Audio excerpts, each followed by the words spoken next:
మన పంటకి ఒక వాతావరణ పరిస్థితులు, మళ్ళీ అనువైన రకాలు, మరి విత్తనం, మంచి విత్తనం ఎంత ప్రాముఖ్యమో యాజమాన్య పద్ధతులు కూడా అంతే ప్రాముఖ్యం. యాజమాన్య పద్ధతులలో చూసుకున్నట్లయితే పోషకాల యాజమాన్యం, నీటి యాజమాన్యం, కలుపు చీడపీడల యాజమాన్యం, ప్రాముఖ్యంగా కలుపు యాజమాన్యం అనేది చాలా అవసరమని గమనిస్తూ ఉన్నాం. ఏంటనంటే మన పరిశోధన ఫలితాలు చూసుకున్నట్లయితే చీడపీడల్లో కలిగే నష్టం కంటే కూడా కలుపు వాళ్ళ ద్వారా కలిగే నష్టం చాలా అధికంగా ఉంటుంది.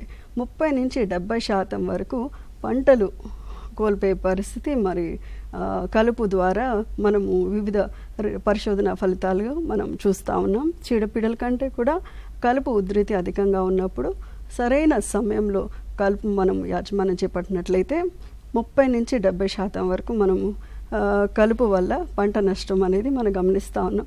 మరి సున్నితమైన పంటలు అవి నిలబడలేనప్పుడు 100% కూడా పంట నష్టం, పంటని కోల్పోయే పరిస్థితులు మనం గమనిస్తూ ఉన్నాం.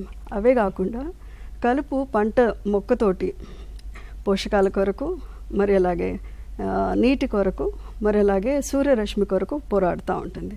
ఇవే కాకుండా మరి అది పరాణ జీవులకు ఆశ్రయం ఇస్తూ ఉంటుంది. మరి అలాగే అనేక చీడపీడలకు ఆశ్రయ మొక్కలుగా కూడా మనం గమనిస్తూ ఉన్నాం. మరి ఈ విధంగానే కాకుండా అలిలోపతిక్ ఎఫెక్ట్ అనేది కూడా మనం చూస్తూ ఉంటాం. ఏంటనంటే పరాన్నజీవి కలుపు మొక్కలు వివిధ కలుపు పంటల్లో అవి ఉన్నప్పుడు అవి వాటి ఆహారం వారు సిద్ధపరచుకోలేమన్నమాట. పంట మొక్క పైన ఆధారపడుతూ ఉంటాయి. ఉదాహరణకు టమాటోలో కానీ, బ్రింజాల్లో కానీ, వంగలో కానీ మనం చూసినట్లయితే ఒరబ్యాంకే అని కలుపు మొక్క ఉంటుంది, పరాన్నజీవి కలుపు మొక్క. ఇది సంపూర్ణంగా పోషకాలన్నింటినీ కూడా వేర్ల ద్వారా, హాస్టోరియా ద్వారా పంటల నుంచి అది గ్రహిస్తూ ఉంటుంది. అలాగే మనం జొన్నలో చూసుకున్నట్లయితే జొన్న మల్లె అని పరాన్నజీవి కలుపు మనం గమనిస్తూ ఉంటాం. ఇది కూడా సంపూర్ణంగా తన హాస్టోరియా ద్వారా పంట నుంచి పోషకాలను గ్రహిస్తూ ఉంటుంది.